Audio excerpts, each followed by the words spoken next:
রকমের শাক ভাজা। একটা শান্তি শাক, মিষ্টি, নুন, হলুদ। শান্তি শাকটাকে নুন দিয়ে আর একটুখানি হলুদ দিয়ে ভাপিয়ে নিয়েছি, নিয়ে এখানে মিষ্টি, নুন, হলুদ এই যে, আর এখানে পেঁয়াজ, লঙ্কা। এখানে তেল গরম হয়ে গেছে, এখন পেঁয়াজ আর লঙ্কা দিয়ে দিলাম।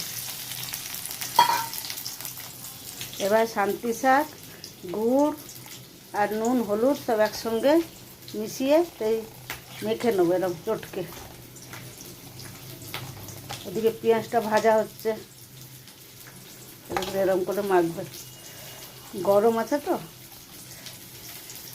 দেখুন শাকটাকে কি সুন্দর করে চটকে নিয়েছি। এদিকে আমার পেঁয়াজ লঙ্কা ভাজা হয়ে গেছে। এই ভাজাতে আমি এই শাকগুলো দিয়ে দেবো। এটা রসুন না, খালি পেঁয়াজ, শুকনো লঙ্কা, নুন, হলুদ, মিষ্টি দিয়ে আমি শাক ভাজছি। এটা শান্তি শাক একে বলে।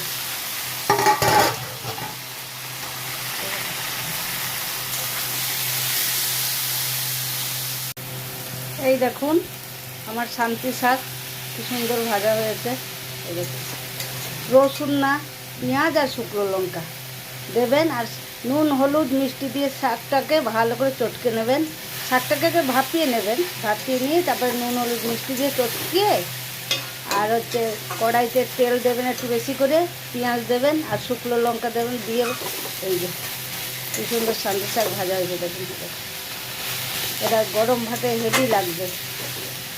শান্তি শাক পাড়া গ্রামে, শহরে তো আমরা কিনে খাই, পাড়া গ্রামে পুকুরের ধারে খুব সুন্দর হয়, খুব নরম আর খেতেও টেস্ট।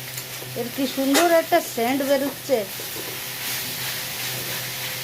যত শুকোবেন তত ভালো লাগবে।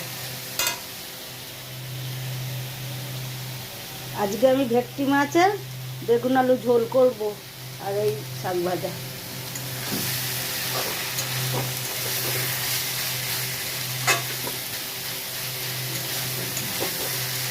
এই শাক ভাজা হলে এক থালা জায়গায় 2 থালা আপনারা ভাত খাবেন। এই শান্তি শাক খুব সুন্দর। এটা গ্যাস সিম করে এখন 5 মিনিট 10 মিনিট আমি বসিয়ে রেখে দেবো। খালি দেখুন এমনি সিদ্ধ হয়ে গেছে। শাক পাতা খাওয়া ভালো, বাঁচাটাই মুশকিল।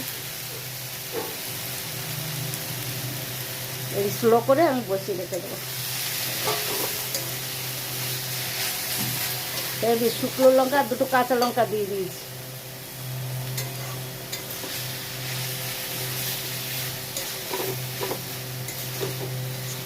কত সুন্দর